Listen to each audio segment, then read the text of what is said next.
Good morning students. ഇന്ന് നമ്മൾ പഠിക്കാൻ പോകുന്നത് A C applied to a capacitor. Capacitor അഥവാ കണ്ടൻസർ എന്ന് പറയുന്നത് ചാർജ് സ്റ്റോർ ചെയ്യാനുള്ള ഉപകരണമാണ്. ഇത്തരമൊരു കപ്പാസിറ്റർ നിങ്ങൾ കണ്ടിട്ടുണ്ടാകും. നമ്മുടെ വീട്ടിൽ ഉപയോഗിക്കുന്ന ഫാനിൻ്റെ കപ്പാസിറ്റർ.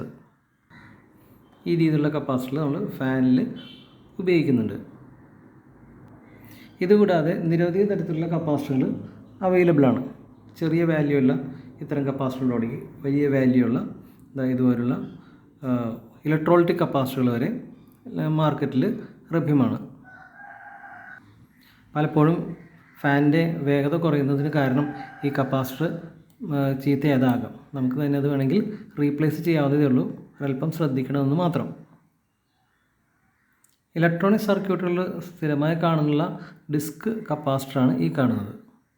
ഇതൊരു പാരലൽ പ്ലേറ്റ് കപ്പാസിറ്റർ തന്നെയാണ്.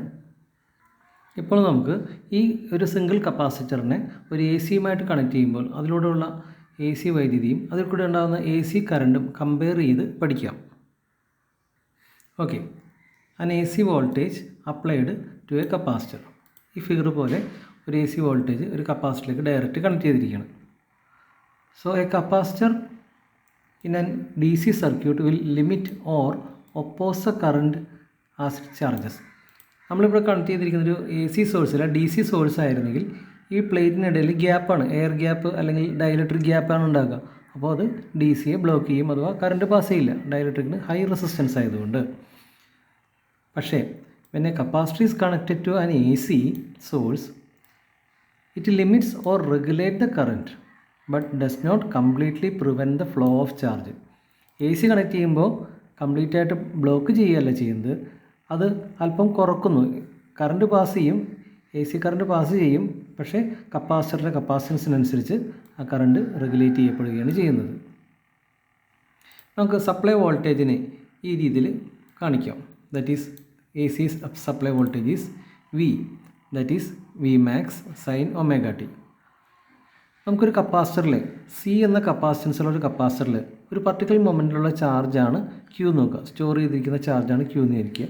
എങ്കിൽ ആ കപ്പാസിറ്ററിൻ്റെ 2 ലീഡുകളുണ്ടാവും, കണക്റ്റിംഗ് ലീഡുകൾ. ആ 2 കണക്റ്റിംഗ് ലീഡുകൾക്ക് ക്രോസ് ആയിട്ടുള്ള വോൾട്ടേജാണ് വി എങ്കിൽ ഈ V equal to Q by C എന്നുള്ള ഇക്വേഷൻ നമുക്കറിയാം.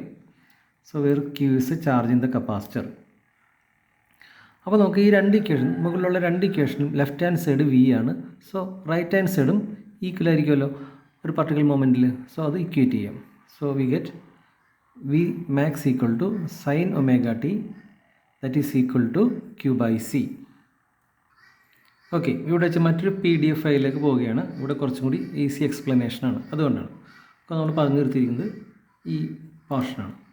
ഇനി നമുക്ക് ഈ ഇക്വേഷനിൽ നിന്ന് ക്യൂവിന് വേണ്ടി ഇക്വേഷൻ മാറ്റി എഴുതാം. ഇക്വേഷൻ ക്യൂവിന് വേണ്ടി മാറ്റി എഴുതുമ്പോൾ നമുക്ക് കിട്ടുന്നത് ഇതുപോലെയാണ്.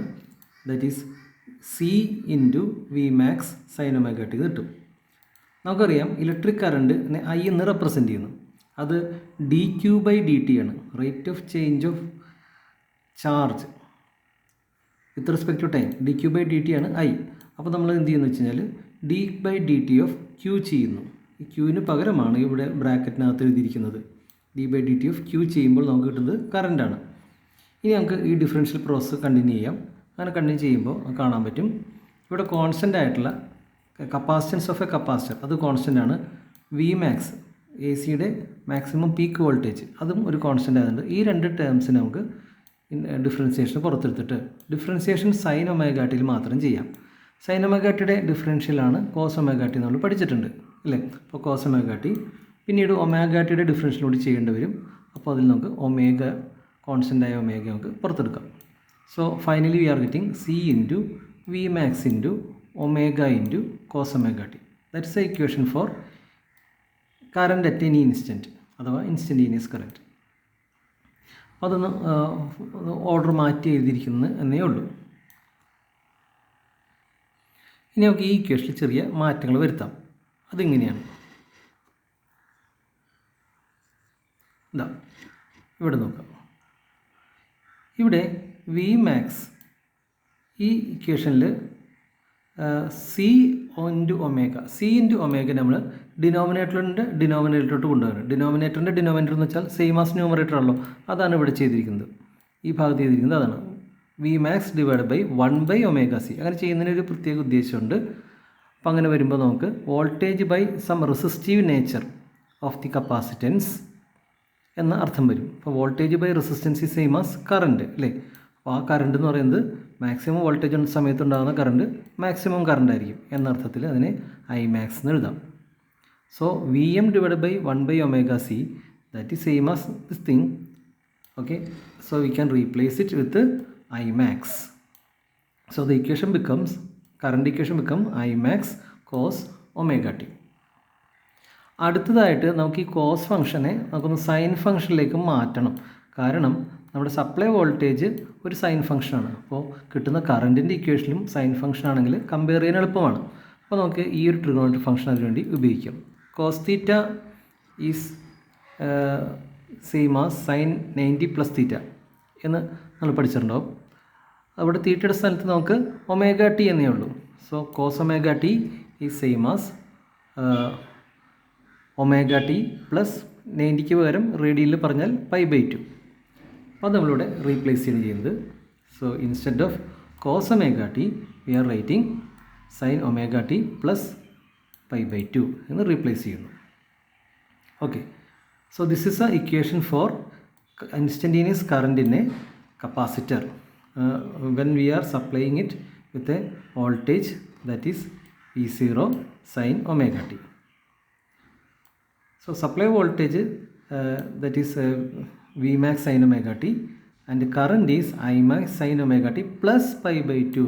So you can see that there is an addition of π/2.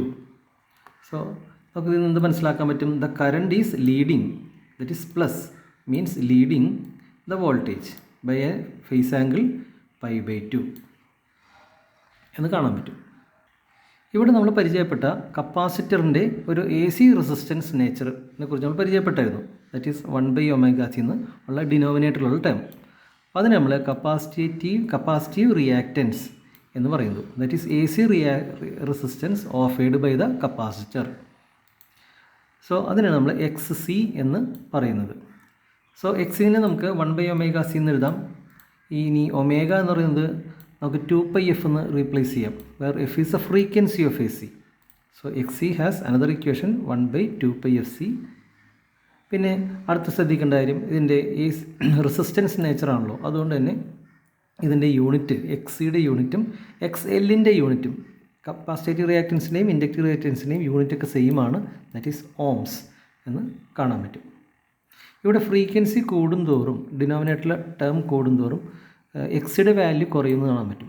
അതായത് നമ്മൾ ഉപയോഗിക്കുന്ന ഫ്രീക്വൻസി എ സി ഫ്രീക്വൻസി കൂടുതലാണെങ്കിൽ റിയാക്റ്റൻസ് ഓമിക് വാല്യൂ കുറവായിരിക്കുമെന്ന് കാണാൻ പറ്റും. അതാണ് ഇവിടെ എഴുതിയിരിക്കുന്നത്. Capacitive reactance is inversely proportional to the frequency and the capacitance. So കപ്പാസിറ്റൻസും ഫ്രീക്വൻസിയും ഡിനോമിനേറ്ററിലാണ് വന്നിരിക്കുന്നത് എന്ന കാരണം കൊണ്ട് ഈ രണ്ട് കാര്യങ്ങളും കൂടുമ്പോൾ കപ്പാസിറ്റീവ് റിയാക്റ്റൻസ് അഥവാ ആ കപ്പാസിറ്ററിൻ്റെ എ സി റെസിസ്റ്റൻസ് കുറവായിരിക്കും എന്ന് കാണാൻ പറ്റും. എന്നതുപോലെ തന്നെ ഡി സിയിൽ എന്താ സംഭവിക്കുന്നത്? ഡി സിയിൽ ഫ്രീക്വൻസി ഓഫ് എ സി 0 ആണ്. അപ്പോൾ അതുകൊണ്ട് X C will be infinite. It will be capacitance will be offering an infinite resistance across its plates. That means capacitor do not allow D C to flow across the plates. That means capacitor blocks DC and capacitor allow AC to pass through it. So that's about the nature of current in a capacitor.